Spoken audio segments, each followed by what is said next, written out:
there aren't that many games anymore. This is a notion that a lot of gamers have, but it just may be true. Let's take a look. Now I'm just going as far back as PS2, or else this is going to take all day. So the PS2 came out in the year 2000. A year later, it would be followed by the Xbox, released in the year 2001. These two powerhouses would define the gaming industry by showcasing their games, mechanics their consoles had to the world. Back in the day, you wouldn't even want a specific game. Your mom would just go to work, come back, and surprise, surprise, you've got a new game to play. I mean, just look at this long ass list of games released on the PlayStation 2. A total of 4,376 games with over 1.5 billion copies sold. And this is just the PS2. You haven't even looked at the PS3 or the Xbox. The PS3 launched with 14 titles. Then PS4 launched with 23 games.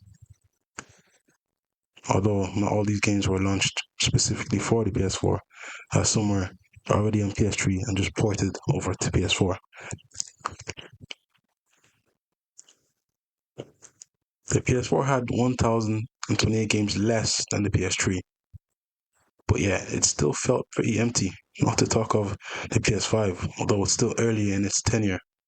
Let's take a look at some of the games on Xbox 360. The Xbox 360 is the MVP here, with 4,784 games in its lifetime. Back in the day, there'd be a new game to play, like every second week.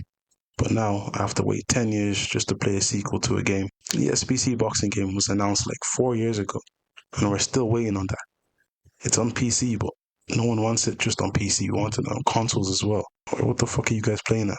I think the reason games aren't pumped out like they used to be is because of the technicality and the money now needed to make games.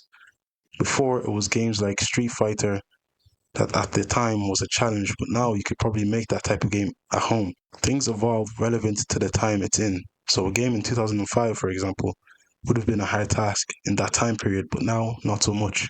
Games need a lot more space nowadays than they did before. Can you believe a PS2's hard drive was 40 gigabytes? 40 gigabytes? That does not sound real. If I try to put another 40 gigabytes on my PS4, it's gonna fucking explode. And that's not a joke. Even the PS3, the highest gigabytes it went to up to was 160. What the fuck? And that's the highest. Best-selling game on the PS2 was Grand Theft Auto San Andreas, which is a Rockstar game. And Rockstar have now become notorious for taking their sweet time when it comes to making new games. Rockstar has other games, of course, but we'll be focusing on the GTA franchise for now. Let's look at a timeline of the games that they have released. The first GTA came out in 1997. 2 years later, GTA 2 came out in 1999. GTA 3 came out in 2001. GTA Vice City came out in 2002.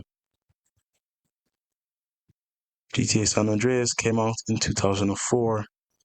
GTA Vice City Stories 2006. GTA 4 2008. GTA Lost and Damned 2009. GTA The Ballad of Gay Tony 2009 also.